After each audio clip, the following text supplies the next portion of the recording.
General Motors releases the results of an internal investigation into why it took so long for the automaker to order a recall of cars that had a faulty ignition switch.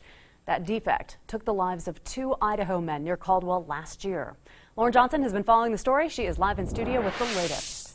Michelle, GM has fired 15 people for what CEO Mary Barra said was misconduct, incompetence, or inaction. And half of those people fired were GM executives or higher. The faulty ignition switch defect has resulted in at least 13 deaths, and records indicate that GM knew about the problem as early as 2001, but didn't address it until now. The head of GM is admitting their part. Repeatedly, individuals failed to disclose critical pieces of information that could have fundamentally changed the lives of those impacted by the faulty ignition switch. GM CEO Mary Barra was blunt.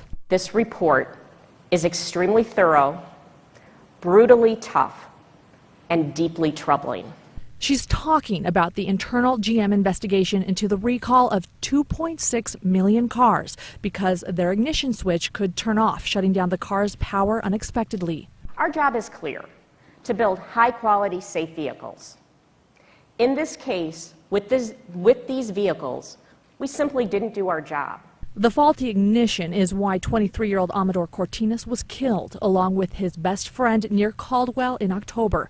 They were driving a 2005 Chevy Cobalt. All of a sudden, the car veered to the left onto oncoming traffic. For Amador's sister, Monica, the report doesn't bring her peace. Definitely not more assured, angry. Amador still is not on General Motors' list of 13 ignition switch-related deaths. The company is only counting head-on crashes where the airbags did not deploy.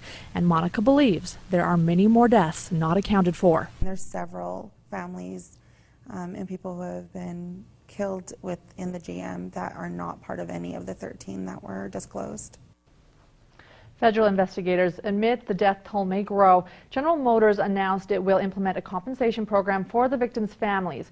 Ken Feinberg, who managed the compensation fund for the families of 9/11 victims, will determine the rules. Live in studio, Lauren Johnson, Today 6 on your side.